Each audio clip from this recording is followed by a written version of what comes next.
Nous sommes ici au-dessus de la baie de Cavalières, sur la commune du Lavandou, dans le Var.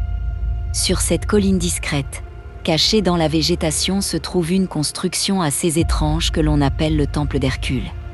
Quand on arrive devant ces ruines, on pourrait croire qu'il s'agit d'un véritable monument grec. Les pierres, les colonnes, la façade. Tout semble en rappeler l'architecture. Mais l'histoire de ce temple est en réalité beaucoup plus récente.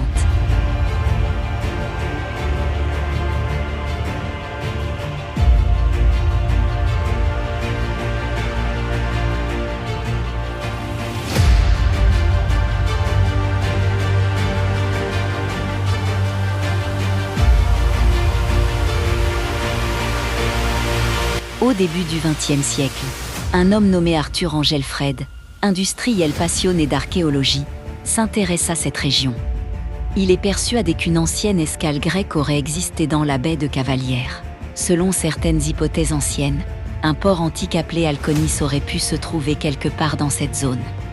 Entre Marseille et l'Italie, sur les routes maritimes de la Méditerranée. Convaincu d'avoir découvert les traces de ce passé antique, Angelfred décide alors de construire ici un temple inspiré de l'architecture grecque. Il le dédie à Hercule, figure mythologique très présente dans le monde antique et souvent associée aux voyageurs et aux marins. Les restes du bâtiment que l'on voit aujourd'hui est donc une sorte de reconstitution, ou plutôt une interprétation personnelle de ce que pourrait être un temple grec. À l'époque, le lieu attirait quelques curieux et visiteurs. Angelfred exposait même des objets antiques qu'il disait avoir trouvés dans la région. Mais avec le temps, le temple a été abandonné. La toiture a disparu, la végétation a repris ses droits et les structures se sont progressivement dégradées.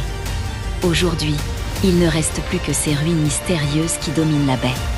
Même si aucune preuve archéologique n'a confirmé l'existence du fameux port grec d'Alconis, ce lieu reste une curiosité historique du Lavandou.